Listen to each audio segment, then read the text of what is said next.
Admiral Hyansu stood in the command center of the Zenthari flagship, watching the massive screen that showed space around them. His hands gripped the metal railing as he stared at something that shouldn't exist. A huge ship was moving through the darkness between stars, and it looked completely wrong. The ship was enormous, 3 whole kilometers from front to back, which was bigger than most space stations. But what made everyone nervous was how it was built. The hull looked like it was made from basic iron and carbon, the kind of materials that primitive civilizations used thousands of years ago. It was like seeing someone try to build a modern city using stone tools. "Snayung, try frequency 774 again," Hyansu ordered. The communications officer's fingers danced across her control panel, sweat beading on her forehead despite the cool air in the command center. "Nothing, sir," Nayang replied, her voice tight with worry. "I've tried every frequency we know. Every diplomatic channel, every emergency signal, even the old mining frequencies. This ship is completely silent." Behind them, tactical analyst Ginwu was running scan after scan on the mysterious vessel. His readings made no sense. "Admiral, this is impossible. The ship's hull is made from iron-carbon alloys that we stopped using 3,000 years ago. But somehow it's holding together at that size. Our best ships would crack in half if we tried to build them that big using those materials."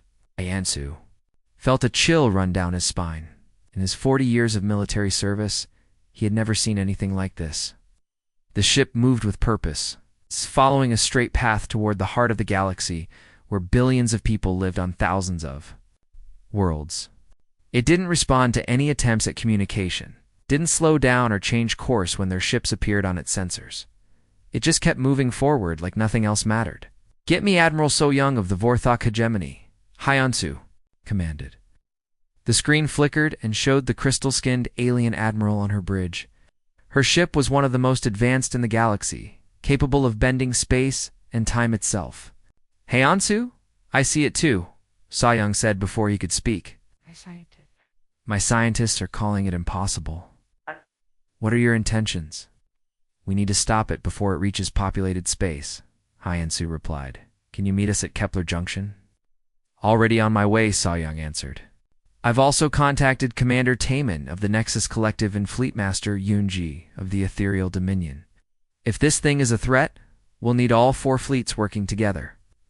Within an hour, the galaxy's most powerful military leaders had agreed to meet at the Kepler Junction, a strategic point in space where major trade routes crossed.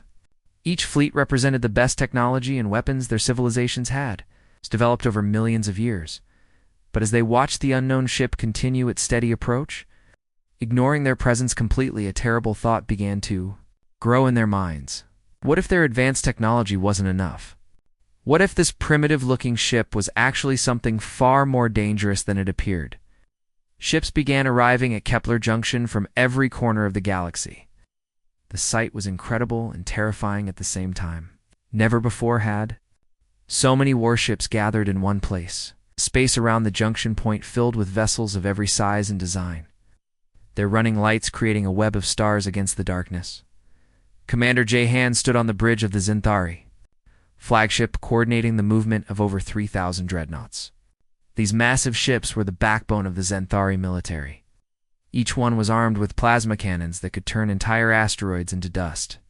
The energy required to fire just one of these weapons could power a small city for a month.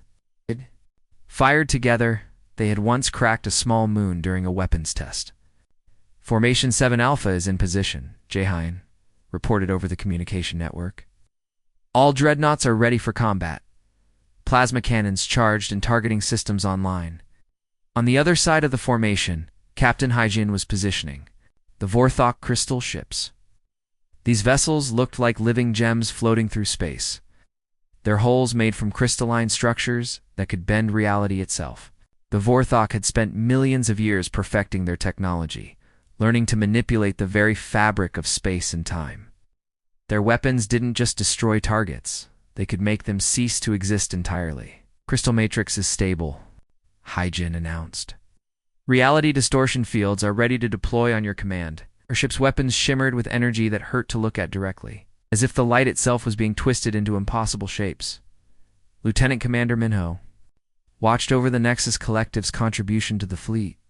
The Nexus had given up biological bodies long ago, becoming beings of pure machine intelligence. Their ships were controlled by artificial minds that could process millions of calculations every second. While other species needed time to think and react, the Nexus ships could analyze every possible battle scenario and respond instantly. All systems are optimal, Minho reported in his mechanical voice. Combat algorithms are running at full capacity. We have calculated over 2 million possible engagement scenarios and prepared responses for each one. The most mysterious ships belonged to the ethereal dominion. Squad leader Eugen commanded vessels that seemed to phase in and out of normal space. The ethereal crews were psychic beings who could manipulate matter with their minds. Their ships could become invisible, pass through solid objects, or strike at enemies from dimensions that other species couldn't even see. Psychic resonance is at maximum strength, Eugene reported, her voice echoing strangely as if coming from multiple places at once. We are prepared to phase shift on your signal. In total, over 10,000 ships had assembled in just 12 hours. The combined firepower represented the accumulated military might of 4 major galactic powers. Each civilization had brought their most advanced weapons, their best crews, and their most powerful ships. Together, they could have destroyed entire star systems or conquered whole sectors of space. But as they watched the unknown vessel continue its approach, something felt wrong. The ship hadn't changed course or speed. It showed no signs of being impressed or intimidated by the massive fleet blocking its path. It just kept moving forward, as if 10,000 warships were nothing more than space dust in its way. Chief Diplomat Sujin had spent her entire career making first contact with new species. She had learned 47 different languages, studied hundreds of cultures, and successfully negotiated peace treaties with civilizations that had been at war for centuries. But this situation was completely different from anything she had ever faced. Try the mathematical sequence again, she ordered her team. Prime numbers, then the Fibonacci sequence, then basic geometric shapes. Her fingers moved across the control panel, sending out signals in every format they knew. Mathematics was supposed to be universal. Every intelligent species should understand basic numbers and shapes. The response was complete silence. Maybe they communicate through light patterns, suggested her assistant. Activating the ship's external lights to flash in carefully planned sequences, they tried colors, brightness levels, and timing patterns that had worked with other species. In the past, the mysterious ship continued moving forward without any reaction. At the same time, the ship's most advanced artificial intelligence systems were working desperately to find some way to communicate. These computers could process languages from thousands of different species, analyze voice patterns, and even understand communications based on chemical signals or electromagnetic fields. They had never failed to establish basic communication with any intelligent species. The AI systems are completely stumped, reported the chief computer technician. They can't find any recognizable communication patterns. It's like the ship is deliberately ignoring us. Dr. Kungman, the fleet's leading expert on ancient civilizations, was studying the ship's construction with growing confusion. Her specialty was understanding how different species built their technology. And she had examined artifacts from civilizations that had existed millions of years ago. But this ship made no sense. Look at these welding patterns, she said, pointing to the detailed scans on her screen. They're using basic arc welding techniques that we abandoned thousands of years ago. The hull plates are literally hammered together and welded by hand. It's like watching someone try to build a modern starship using Stone Age tools. The most confusing part was that it actually worked. The ship's construction should have been impossible. Materials were too primitive, the building techniques too basic, and the size too large for the structural integrity to hold. Yet somehow, it was flying through space at incredible speeds without falling apart. Science. Officer Daeyoon was getting readings that violated everything she knew about physics. The energy signatures are completely impossible, she reported to the assembled fleet commanders. They're using fusion reactors, but somehow generating 100 times more power than those reactors should be capable of producing. It's like They found a way to break the laws of physics. Her instruments showed energy levels that should have caused the ship to explode or melt from the inside. Instead, the vessels seemed to be running perfectly, with power systems that were somehow more efficient than anything the galaxy's most advanced. Civilizations had developed. Navigation Officer Jun-Ho was tracking the ship's path through space, and his calculations were terrifying. "It's heading directly for the galactic core," he announced. "At current speed, it will reach the first populated systems within 72 hours. After that, it will pass through sectors containing over 50 billion inhabitants." The fleet commanders held emergency meetings, trying to decide what to do. Was this an invasion force? A lost exploration ship? A refugee vessel from some unknown disaster? The complete lack of communication made it impossible to determine the ship's intentions. Sensor Specialist Wu Jin had been working for 18 straight hours, trying to get a clear reading of what was inside the mysterious ship. The vessel's hull was incredibly thick and seemed to be blocking most of their scanning equipment. But finally, he managed to penetrate through the outer layers and get a look at the crew inside. What he found made his blood run cold. "Admiral, I'm getting biological readings," Wu Jin announced, his voice shaking with excitement and fear.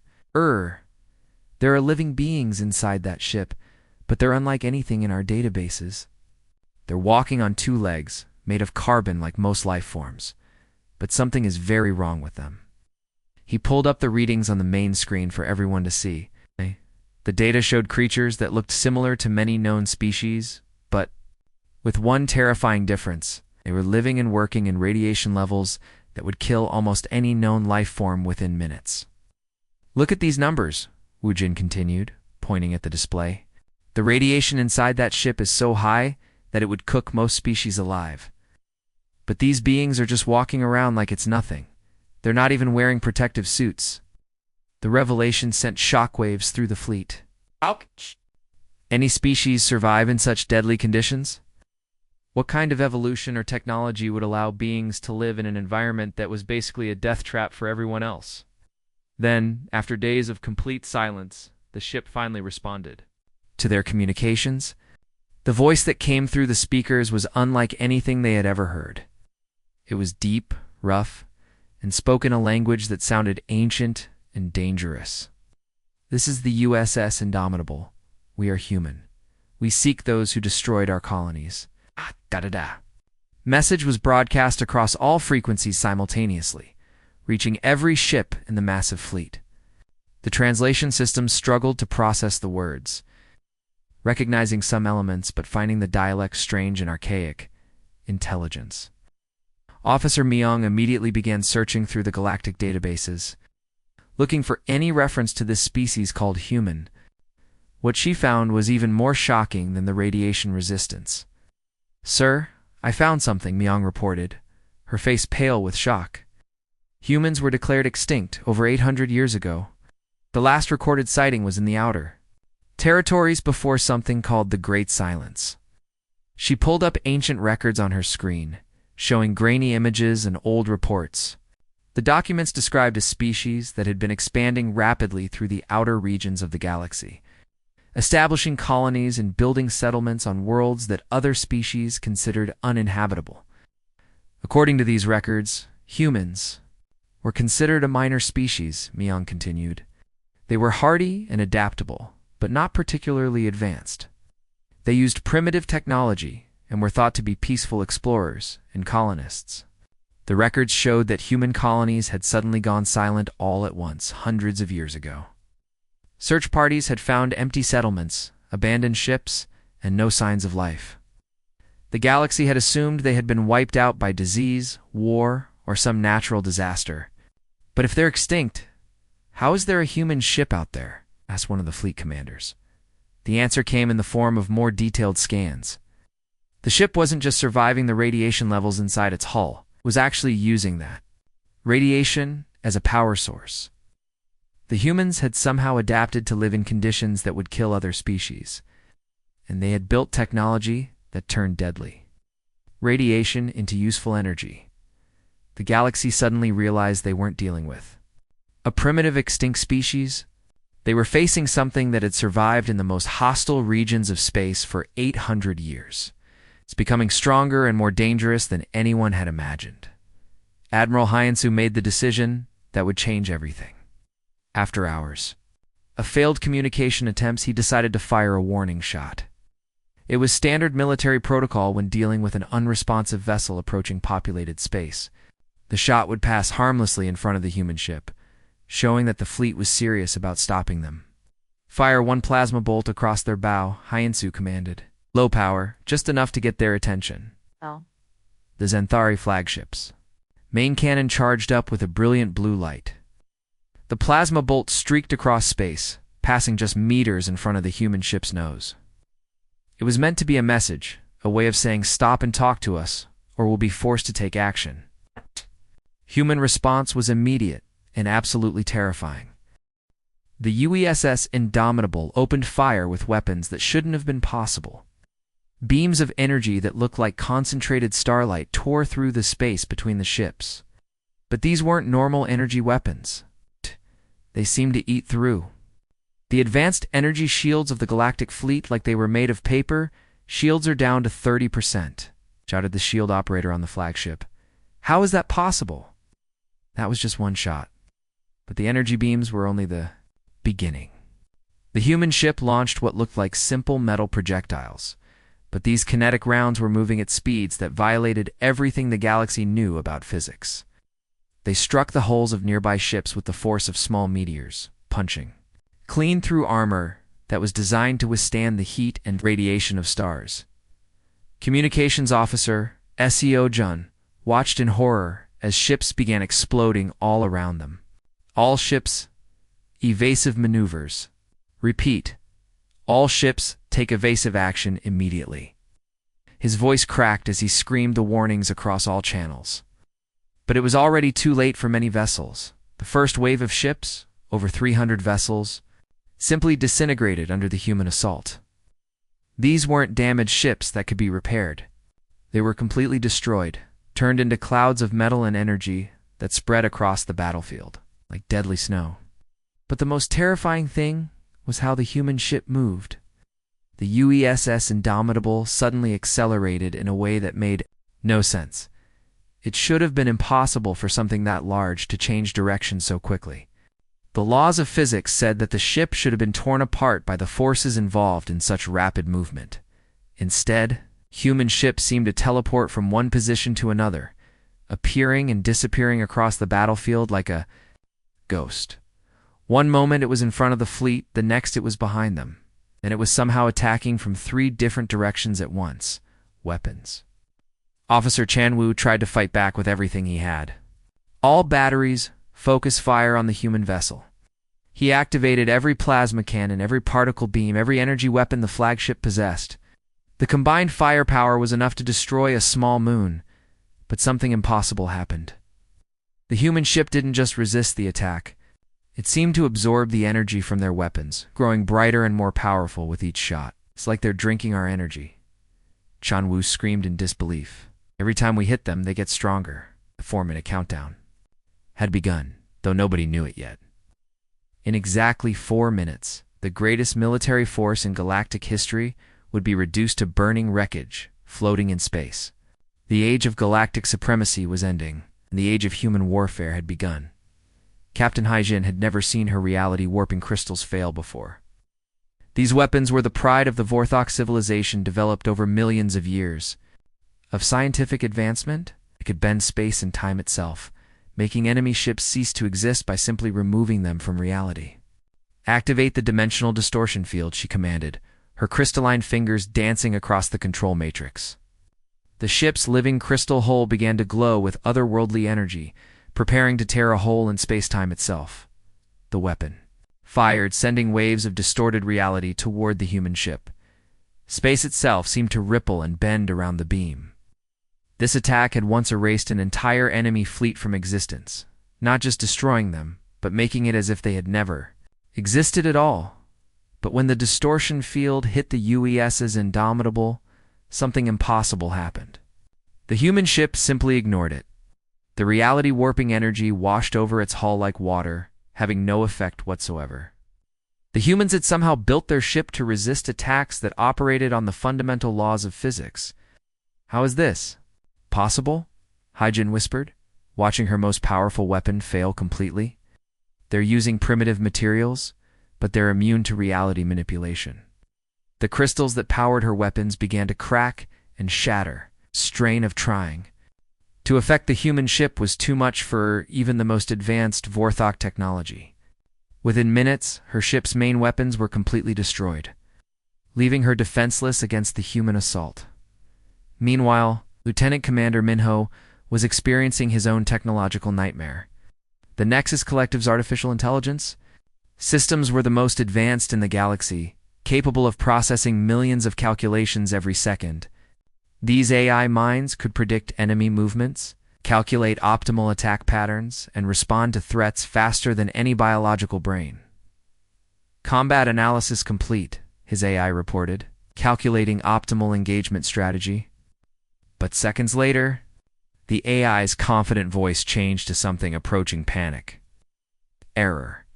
Human tactical patterns do not follow logical protocols. It's unable to predict next action. Recalculating. Error. Unable to establish predictive model. The human ship was fighting in ways that made no sense. It would attack from directions that should have been impossible, use weapons in combinations that violated military doctrine, and employ tactics that seemed completely random. The AI systems designed to find patterns in everything were completely lost. They're not following any known military strategy, Minho reported, his mechanical voice showing signs of stress. It's like they're making up new tactics every few seconds. Our computers can't keep up. The Nexus ships, dependent on their AI systems for everything, began to falter. Without predictable patterns to follow, their perfect cybernetic coordination fell apart. Ships crashed into each other, weapons fired at empty space, defensive systems failed to protect against attacks they couldn't predict. Squad. Leader Yujin commanded the most mysterious weapons in the fleet. The ethereal dominion's psychic abilities allowed them to attack enemy minds directly, causing confusion, fear, and complete mental shutdown. Their mind ships could phase through physical matter and strike at the consciousness of their enemies. Initiating psychic assault, Yujin announced, her voice echoing from multiple dimensions at once, targeting human neural patterns. The psychic attack reached out across space, invisible tendrils of mental energy seeking the minds of the human crew. But when the attack struck the USS Indomitable, it simply bounced off like arrows hitting a steel wall. They're immune to our mental attacks, Yujin reported, her voice filled with disbelief. It's like their minds are made of iron. We can't penetrate their thoughts at all. The humans had somehow developed natural defenses against psychic abilities. Whether through evolution, technology, or sheer willpower, their minds were completely closed to external influence. The ethereal's most powerful weapons were completely useless. Ship after ship fell to human weapons that seemed to combine primitive construction with devastatingly effective results. The galaxy's most advanced technologies were failing against an enemy that fought with tools that looked like they belonged in a museum. The battlefield had become a graveyard of twisted metal and burning plasma. As the 3-minute mark passed, over 5,000 ships from the greatest fleet in galactic history lay destroyed or dying in space. The wreckage stretched for hundreds of kilometers in every direction, creating a maze of debris that told the story of complete devastation, but the UES's Indomitable remained completely untouched. Not a single scratch marked its primitive-looking hull. The human ship continued its deadly work with the same methodical precision it had shown from the beginning, as if destroying the galaxy's most powerful military force was just another routine task. Then something new emerged from the human ship's launch bays. Small craft no bigger than standard fighters began pouring out like a swarm of angry wasps. These weren't the sleek, advanced fighters that the galactic fleet used. They looked crude and basic, built from the same primitive materials as their mothership, but the way they moved was absolutely terrifying. The human fighters accelerated and turned in ways that should have killed their pilots instantly. They pulled maneuvers that created G-forces strong enough to turn most living beings into liquid. Yet somehow, The human pilots not only survived these impossible movements, but seemed to thrive on them. Pilot Dong Hein was one of the best fighter pilots in the Zenthari fleet. He had trained for 20 years, his reflexes enhanced by the most advanced cybernetic implants available. He could react to threats in microseconds and perform maneuvers that would challenge the best pilots in the galaxy, but against the human fighters, he felt like a child trying to compete with a master warrior. "This is impossible," he muttered, watching a human fighter perform a turn that violated every law of physics he knew. The craft spun completely around while still moving forward, fired at 3 different targets simultaneously, then accelerated away at a speed that should have torn it apart. His own fighter, damaged and struggling to maintain power, was no match for these impossible opponents. Warning lights flashed across his control panel as his weapon systems failed and his engines began to shut down. "Ejecting," Dong Hein announced, pulling the emergency handle that would blast him clear of his dying fighter. As his ejection seat carried him away from the wreckage, he had a perfect view of the human fighters in action. They moved through the battlefield like dancers, each one perfectly coordinated with the others. They didn't just fly their ships, they seemed to become part of them. The crude-looking fighters moved with a grace that made the galaxy's most advanced aircraft look clumsy and slow. "They're not just better pilots," Dong Hein transmitted too. "Any surviving ships that could hear him, there's something else entirely. It's like they've evolved beyond the need for normal physics." The human fighters didn't just defeat their opponents, they did it with an artistic precision that was both beautiful and terrifying. They wove through laser fire like it was standing still, struck at weak points that shouldn't have been visible, and coordinated attacks that seemed to come from everywhere at once. Admiral Hyansu, watching from his damaged flagship, finally understood what they were facing. This wasn't a primitive species that had gotten lucky. This wasn't an advanced civilization pretending to be backward. This was something far more dangerous. "They've spent 800 years perfecting the art of war," he said quietly to his surviving officers. "We've been comfortable and safe in our civilized space. They've been out there in the darkness, facing enemies and challenges that would have destroyed us completely. The humans had been forged in the fires of the most hostile regions of space, fighting battles that the galaxy couldn't even imagine. They had learned to survive in conditions that would kill other species, to fight with weapons that seemed primitive but were devastatingly effective, and to move and think in ways that defied conventional understanding. The tide hadn't just turned. It had become a tsunami that was washing away everything the galaxy thought it knew about warfare. The silence that fell over the battlefield was more terrifying than all the explosions and screaming that had come before. At exactly 4 minutes from the start of the battle, every human weapon stopped firing simultaneously. The USS Indomitable hung motionless in space, surrounded by the twisted wreckage of what had once been the greatest military force in galactic history. Admiral Hyansu looked around his damaged command center. Half of his crew was dead or injured. Sparks flew from broken control panels, and the air tasted of smoke and burning metal. Through the cracked viewports, he could see the debris field that had once been his fleet. Over 8,000 ships, reduced to scrap metal in 4 minutes. "Open a channel to the human ship," he ordered, his voice hollow with defeat. Communications officer Nayang's hands shook as she activated the transmission system. Her face was pale with shock, and dried tears streaked her cheeks. "A channel opened, sir," she whispered. Hyansu took a deep breath and spoke the words that no galactic admiral had ever expected to say. "This is Admiral Hyansu of the Zenthari Empire. We surrender. Please respond." Response came immediately, but it wasn't what anyone expected. The same deep, rough voice that had first identified the ship, as humans spoke across all frequencies, reaching every surviving vessel in the wreckage field. "We did not come to conquer, we came seeking the devourers who consumed our worlds. You have harbored them. You have fed them. You will help us find them, or you will share their fate." Nayang's voice trembled as she relayed the message to the other surviving ships. "All vessels, the humans are not here to invade. They're hunting something called the Devourers." The word sent a chill through everyone who heard it. The Devourers were something from the oldest legends, stories told to frighten children, and remind adults of the dangers that lurked in the dark spaces between stars. Most people believe they were myths, stories made up to explain ancient disappearances and lost civilizations. But the humans were treating them as real. Not only real, but as enemies that had destroyed their colonies and driven them into the galactic void. "Sir," Nyan continued, her voice breaking, "they're saying we've been harboring these devourers, but we've been feeding them."